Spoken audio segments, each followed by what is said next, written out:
Assalamualaikum warahmatullahi wabarakatuh. Saya Adi Musrabeldi, dosen tetap pada program studi S1 Teknik Sipil, Fakultas Teknik Universitas Muhammadiyah Sumatera Barat. Saya mengampu mata kuliah Fisika Dasar. Fisika Dasar merupakan mata kuliah wajib pada program Teknik Sipil. Video ini saya buat sebagai bagian dari pemenuhan unsur Tridharma Perguruan Tinggi dalam bidang pengajaran, yang merupakan salah satu komponen penting dalam proses sertifikasi dosen. Dalam tayangan ini, saya menampilkan proses pembelajaran dari mata kuliah Fisika Dasar, sebuah mata kuliah wajib yang ditempuh oleh mahasiswa semester 1 dan semester 2 pada program studi Teknik Sipil. Mata kuliah ini berbobot 2 SKS dan dilaksanakan selama 16 pertemuan dalam satu semester.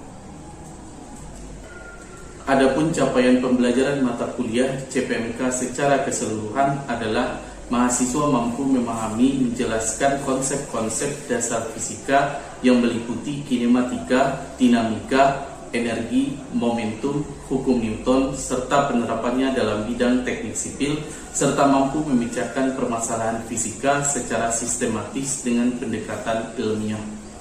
Materi yang saya tampilkan dalam video ini berasal dari pertemuan kelima dengan topik gerak lurus. Topik ini menjadi salah satu fondasi dalam pemahaman konsep kinematika yang sangat penting dalam bidang keteknikan. Adapun materinya meliputi gerak lurus beraturan dan gerak lurus berubah beraturan, hubungan antara jarak kecepatan dan percepatan, penerapan konsep gerak lurus dalam penyelesaian soal teknik dasar. Adapun proses pembelajaran dalam video ini mencakup beberapa tahapan utama, yaitu yang pertama pembukaan, diawali dengan salam, absensi, dan apersepsi untuk menaikkan materi sebelumnya dengan topik hari ini. Yang kedua, kegiatan inti yang disampaikan melalui metode ceramah interaktif, diskusi dengan mahasiswa, dan penggunaan media visual untuk memperjelas konsep.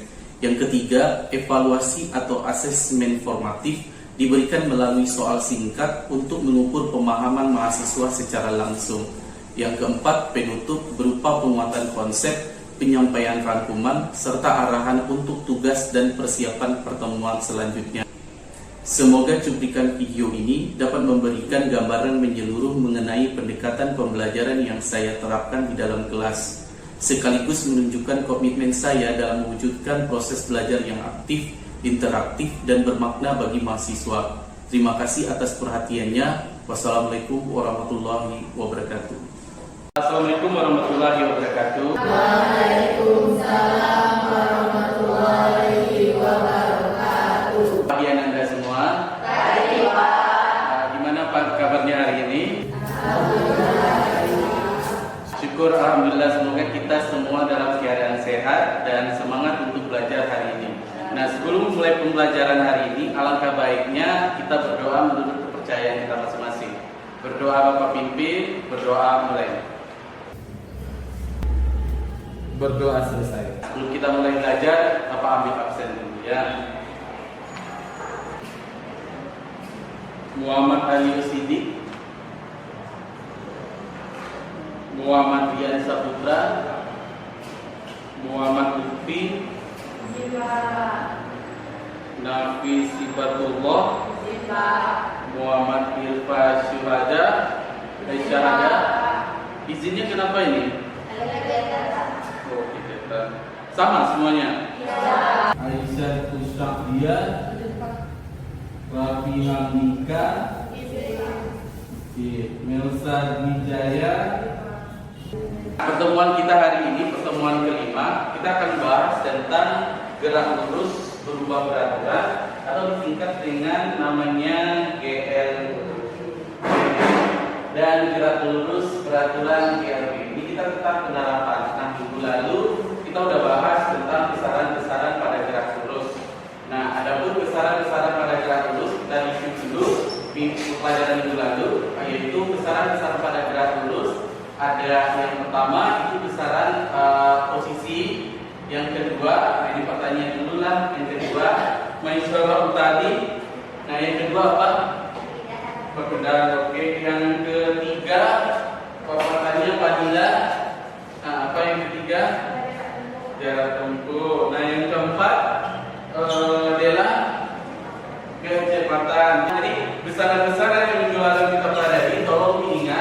karena itu akan berkaitan dengan materi pertemuan hari ini. Nah, materi kita sekarang ini adalah penerapan tentang gerak lurus berupa peraturan atau GLBB dan gerak lurus peraturan GLB. Outline kita hari ini yang pertama itu tujuan pembelajaran, yang kedua gerak lurus berupa peraturan GLBB, yang ketiga gerak lurus peraturan, yang keempat itu kesimpulan. Tujuan pembelajaran kita itu mahasiswa memahami tentang GLBB dan GLB. Yang kedua, mahasiswa menjelaskan tentang GLBB dan GLB. Yang ketiga, mahasiswa menganalisa kondisi GLBB dan GLB. Kita ambil fenomena atau kejadian dalam kehidupan sehari-hari seperti berkendaraan. Ini Bapak tanya, Ilham, ini Ilham ke kampus, mau ke kampus itu naik apa? Kendaraan bermotor. Terus pada saat Ilham kendaraan bermotor, itu ada peristiwa atau fenomena penerapan dari GLB dan GLBB di sana. Nah, pada saat Ilham berkendaraan, itu ada kalanya kecepatannya itu bertambah dan ada kala juga kecepatannya berkurang. Ada juga kondisinya itu gerakannya tetap atau konstan. Yang tiga tadi itu termasuk penerapan dari GLBB dan GLBB. Saja dari kecepatan yang rendah ke kecepatan yang lebih tinggi atau dari keadaan diam ke bergerak. Nah, itu namanya menambah kecepatan. Artinya penggerakan kita itu dipercepat.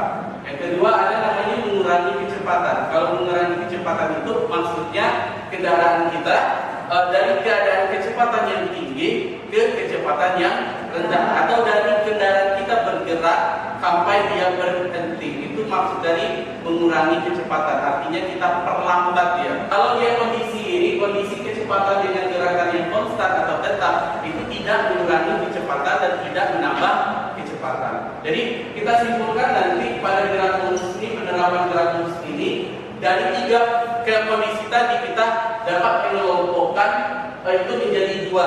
Yang pertama ada gerak lurus berubah peraturan atau GLBB namanya. Jadi tiga kondisi tadi yang masuk ke dalam GLBB itu ada yang menambah kecepatan dan mengurangi kecepatan. Jadi menambah kecepatan atau dipercepat, mengurangi kecepatan atau diperlambat itu termasuk ke dalam kelompok gerak lurus berubah peraturan atau GLBB.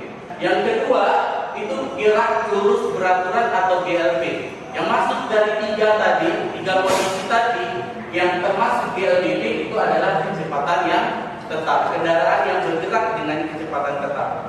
Sampai sini paham? Paham ya, kita lanjut. Kita bahas dulu gerak lurus berubah peraturan atau GLBB. Nah, gerak lurus berubah peraturan itu maksudnya apa?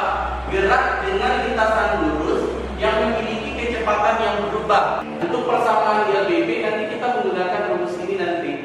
B sama dengan V0 ditambah dengan AB, X sama dengan X0 ditambah. Kalau di dalam persamaan, kalau dia terjadinya dipercepat, maka A kita itu masukin nilainya positif. Ya.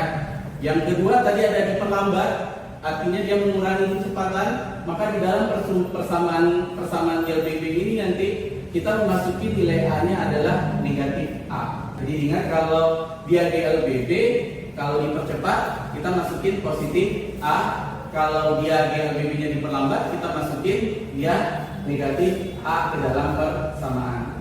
Jadi untuk kalau ada kasus yang terjadi gerakannya lurus, terjadinya perubahan kecepatan, apakah nanti perubahan kecepatannya bertambah atau dia berkurang, berarti kasusnya termasuk GLBB. Untuk menjawab kasus tersebut, maka kita gunakan 3 buah persamaan ini. Jadi kalau udah tahu kita dia GLBB, maka kita juga nanti kita analisa juga apakah dia mengurangi kecepatan atau dia menambah kecepatan. Jika seandainya nanti dia menambah kecepatan, maka kita masukin nilainya nanti hanya positif. Kalau dia mengurangi kecepatan, maka kita masukin ke dalam persamaan, nilainya adalah negatif. Sampai ini paham? Paham ya? Yang kedua, kita bahasnya ini grafik lagi. Ada tuh hubungan grafik percepatan terhadap waktu T. Jadi kalau di dalam grafik karena A itu tetap atau konstan tidak berubah, maka setiap waktu itu dia nilainya tetap. Jadi kalau saat kita berkendaraan, makin lama waktunya, maka jaraknya semakin jauh kita tempuh. Berarti artinya grafiknya semakin lama, berarti waktu jaraknya semakin meningkat ya. Nah, grafiknya garis melengkung ke atas. Ya, nah untuk kondisi dipercepat dan diperlambat bedanya, kalau untuk dipercepat jarak terhadap waktu melengkungnya ke atas. Tapi kalau jarak terhadap waktu itu diperlambat, dia melengkungnya ke bawah. Ya, paham sini sampai grafiknya? Jadi kita ingat aja di sini, kalau nanti kondisi dia terjadi penambahan kecepatan, maka dia grafiknya naik. Ya, garisnya garis lurus. Kalau untuk jarak pasti makin lama makin jauh ya jarak yang kita tempuh. Berarti grafiknya juga naik, tapi dia melengkung ke atas. Itu kalau dipercepat. Kalau dia diperlambat, ini grafiknya berarti setiap waktu itu kecepatannya mulai menurun ya. Nah, ini grafiknya apa? Grafik jarak terhadap waktu tetap juga naik karena dia kita tempuh. Semakin lama juga semakin jaraknya semakin jauh. Nah, tapi grafiknya melengkung ke bawah. Paham sampai di sini? Ya, yang membuat kalau kecepatan dan waktu ini berubah, kecepatan ini berubah itu siapa? Karena ini tadi. Ini siapa? Percepatan. Ya. Jadi percepatannya konstan. Nah, kedua, gerak lurus beraturan atau kita singkat dengan namanya GLB. Nah, gerak lurus beraturan ini gerak dengan lintasan lurus yang memiliki kecepatan yang konstan. Di sini saja sudah dipertegas dengan kecepatan yang konstan. Artinya apa? Pada saat kita berkendaraan itu tidak terjadi penambahan atau pengurangan kecepatan. Kalau kita masukin ke dalam rumus yang ini, A-nya itu 0, maka menjadi apa? X sama dengan X0 ditambah V0 T aja. Yang ini kalau dikali dengan 0 kan ini 0 hasilnya. Ya, bagian tinggal cuma rumus ini saja. Nanti kita pakai.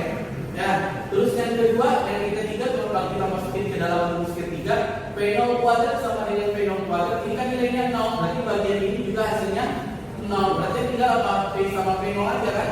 Ini pakai kuadrat, ini pakai kuadrat bisa dihabiskan. Akar sama akar, V kuadrat sama kuadrat, berarti tinggal apa? V sama V0 aja. Jadi tetap, jadi kondisi kecepatan awal dengan kecepatan akhir itu sama. Jadi hanya satu dari persatuan ke persamaan yang kita dapat simpulkan berarti persamaan GLB cuma ini saja. X sama dengan X0 ditambah VV. Ya. Nah, bagaimana grafik GLB ini?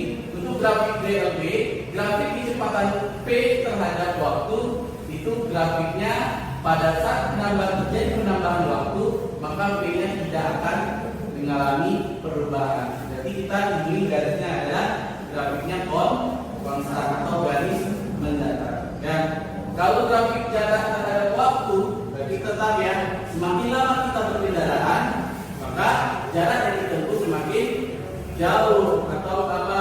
Nah, ini mungkin naik ya, karena kita semakin lama, berarti semakin yang kita tempuh semakin jauh. Ya, nah grafik yang ini bentuknya adalah grafik garis lurus atau juga kalau dalam matematik ini fungsinya namanya fungsi linear. Sampai di sini ada pertanyaan? Kalau ada, tanyalah. Ilham, ada pertanyaan Ilham? Mengerti? Yang benar nih. Ya, untuk Fadila, gimana Fadila? Oh tidak Pak? Oh tidak pertanyaan, tidak Pak? Paham. Nah, yang di belakang yang senyum-senyum. Nah, udah Pak? Udah paham. Kemudian gimana dia? Paham ya? Benar nih, paham ya? Nah, kita lihat contoh soal dulu nih ya. Ini siapa yang berkendaraan? Ilham nih kayaknya ya. Ilham ini yang berkendaraan seperti ini nih. Nah, kita lihat soalnya ya. Contoh soal seorang pengendara motor yang sedang menuju ke arah timur. Timur mana nih? Kalau kita bikin makalah tani, utara, timur, selatan, barat. Begitu ya. U T S B. Tanggal di sini utara, utara, timur, selatan, barat. Ini orang pengendara motor yang sedang menuju ke arah timur, berarti ke arah sini ya. Ya, kalau kayak ke kanan kita terus ke arah kiri ya, ke arah kanan ya. sebuah kota kecil. Dia mempercepat laju motornya setelah melewati penunjuk jalan yang menandai batas kota. Ini terlihat pada gambar. Nah, ini gambarnya. Terus percepatannya konstan sebesar 4 meter per sekon kuadrat. Pada saat T-nya sama dengan 0, dia berada di 5 meter sebelah timur penunjuk jalan. Yang artinya apa itu? Berarti dia punya posisi awal. Posisi awalnya berarti 5 meter. Terus bergerak ke timur pada kecepatan berapa ini? 15 meter per sekon. Carilah posisi kecepatan pada saat T sama dengan 2 sekon. Yang kita lihat kalau ada soal seperti ini, apa yang harus kita lakukan terlebih dahulu? Kita analisa dulu fenomena apa yang terjadi pada saat kita berkendaraan seperti ini. Ya, yang pertama fenomena ini kita tahu gerakan ini kita lihat dulu. Gerakannya di mana nih? Berputar-putar kan motor ini? Enggak, gerakannya di mana? Gerakannya lurus. Kalau dia bergerak lurus, kita tahu gerak lurus itu ada dua tadi penerapannya. Ada GLBB, ada GLBB. Nah, kita lihat kondisinya. Kondisi di sini ini ada sebuah percepatan. Kalau percepatan itu fungsinya adalah untuk merubah kecepatan. Berarti kondisinya apa ini berarti? GLBB. Nah, GLBB tadi persamaannya ada berapa tadi? Ada di 3. Nah, itu yang kita pakai untuk menjawab kasus contoh soal ini. Ya, apa yang ditanya? Yang ditanya adalah saya posisi dan kecepatannya pada saat 2 sekon. Tulis Bapak. Kita lihat, baca satu ya.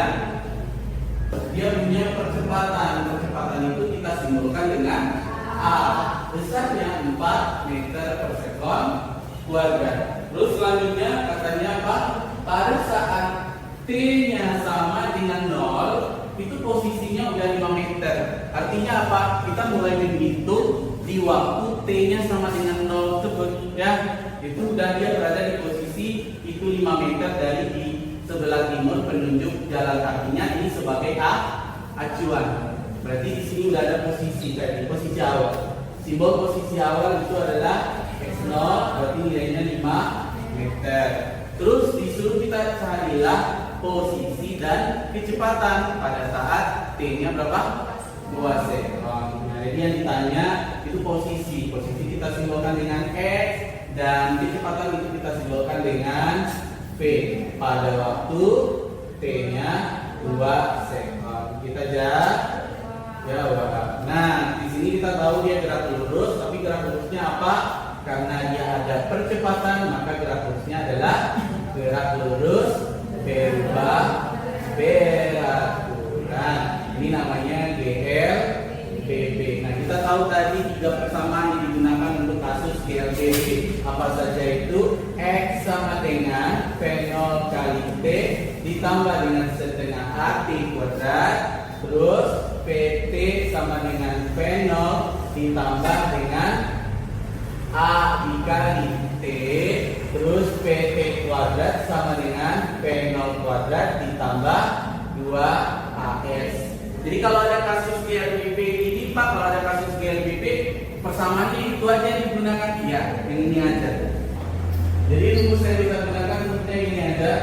Persamaan yang kita gunakan persamaannya yang ini. X sama dengan X0 dulu ya, karena ada posisi awal tadi ditambah V0 kali T ditambah setengah A T kuadrat. X0 nya 5 ditambah V0 nya 15 kali 2 ditambah setengah 43 meter. Jadi posisi pada saat dia di detik 2 detik itu adalah 43 meter. Nah, berikutnya kita disuruh mencari kecepatan pada saat T-nya 2 sekon. Berarti kita gunakan rumus ini saja. PT sama dengan V0 ditambah A dikali TV. V0 berarti nilainya adalah 15 ditambah hanya 4 dikali T-nya 2, berarti 15 ditambah 8 dapatnya 23 meter per sekon. Itu dia jawabnya ya. Sampai sini ada pertanyaan? Iya. Yakin? Yakin. Sivan gimana? Yakin ya? Yang apa Rian? Paham ya Rian ya? Utalia paham mana? Paham ya. Fadila? Habibah? Putri? Oke. Kalau paham coba kalian jawab ini ya. Nah, latihan. Ini ada 2 latihan. Bapak kasih waktu 5 menit. Silakan dikerjakan.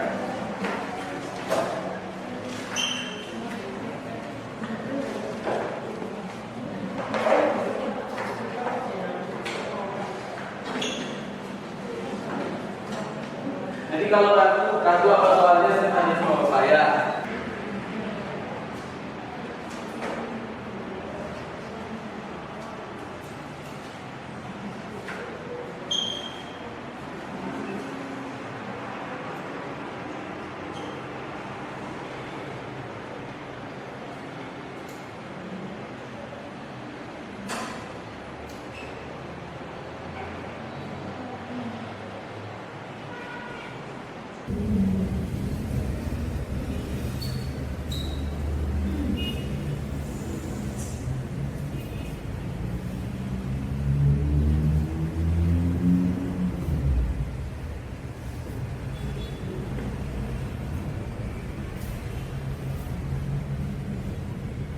Ya, waktunya selesai.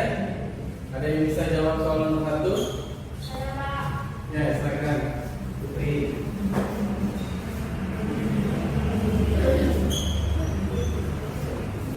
Ya, bisa dijelaskan.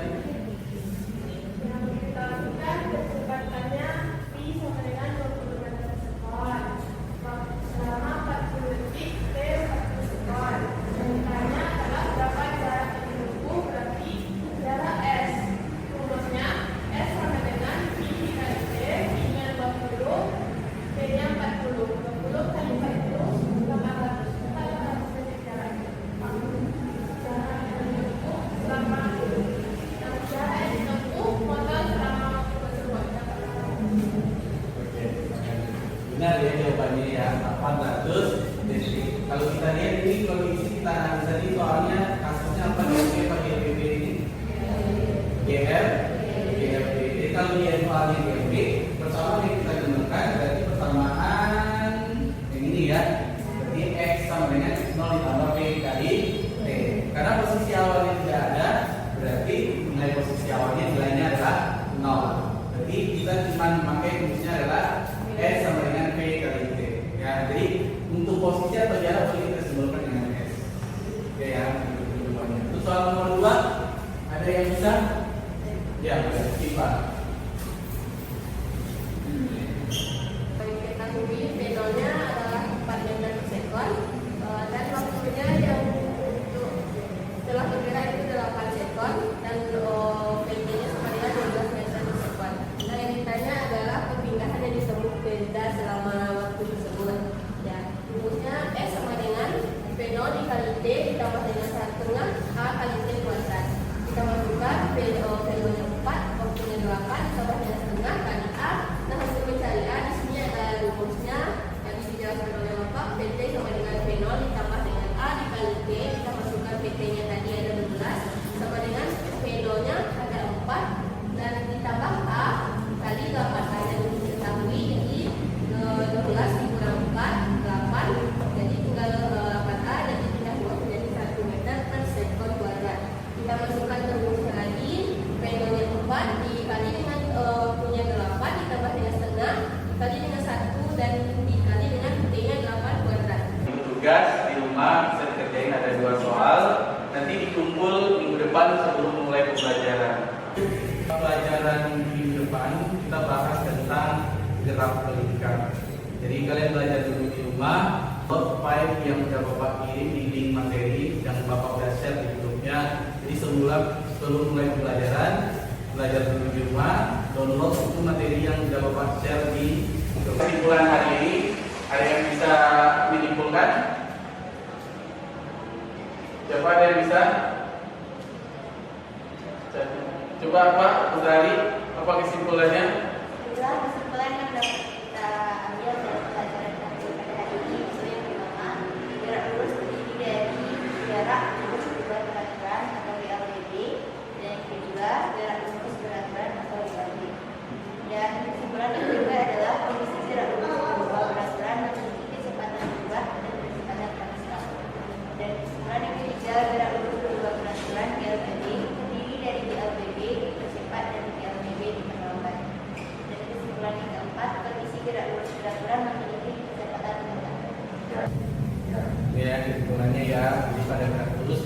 gerak lurus itu penerapannya ada gerak lurus berubah berat, ada gerak lurus berat.